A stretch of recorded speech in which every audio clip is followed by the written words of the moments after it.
এবার এক ঠিকানা মাইগভের মাধ্যমে জাতীয় মহিলা সংস্থায় প্রশিক্ষণের আবেদন করার জন্য প্রথমেই আমরা ওয়েবসাইটে চলে যাব www.mygov.pd। ওয়েবসাইটে প্রবেশ করে আমরা প্রথমে লগ ইন করে নেব, নাগরিক লগ ইন। মোবাইল এবং পাসওয়ার্ড দিয়ে লগ ইন করে নেব। লগ ইন করার পর আমরা আমাদের সেবা অনুসন্ধানকরণ বক্সে সেবার নামটি লিখব বাংলায়, যেমন কম্পিউটার প্রশিক্ষণ।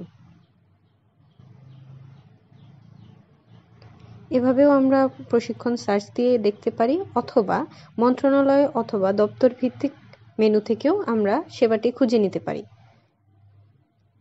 মন্ত্রণালয় সিলেক্ট করব, মহিলা ও শিশু বিষয়ক মন্ত্রণালয়। নিচে আমাদের দপ্তর সমূহ দেওয়া আছে, জাতীয় মহিলা সংস্থা সিলেক্ট করে নিব। মহিলা সংস্থার সবগুলো আবেদন ফর্ম এখানে দেওয়া আছে, আমরা কম্পিউটার প্রশিক্ষণ সিলেক্ট করে নিলাম। আবেদন ফর্ম বাটনে, আবেদন করুন বাটনে ক্লিক করি। আবেদন ফর্মটা আমরা দেখতে পাবো। প্রথমেই আমরা দপ্তর সিলেক্ট করে নিব, জাতীয় মহিলা সংস্থা। এবার আমরা আবেদন ফর্মটি ফিল আপ করে নিব। প্রয়োজনীয় তথ্য আবেদন ফর্মে লিখে দিব, যেখানে ইংরেজি চেয়েছে সেখানে ইংরেজিতে, যেখানে বাংলায় চেয়েছে সেখানে বাংলায়। আবেদন ফর্মটি ফিল আপ করা,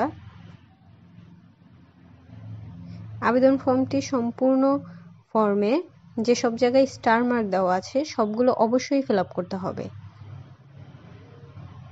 শিক্ষাগত যোগ্যতায় আমরা সর্বশেষ শিক্ষাগত যোগ্যতাটি দিয়ে নেব, চাইলে আরও শিক্ষাগত যোগ্যতা অ্যাড করা সম্ভব। এই মর্মে প্রত্যয়ন করেছি যে উপরোক্ত সকল তথ্যাবলী সঠিক, এটাতে টিক মার্ক করব।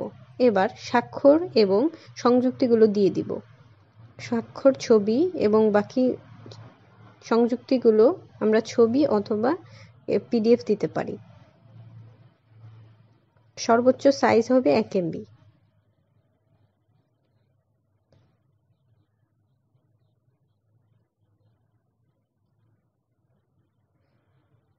সবকিছু দেওয়া হয়ে গেলে আমরা আবেদনটি দপ্তরে দাখিল করব।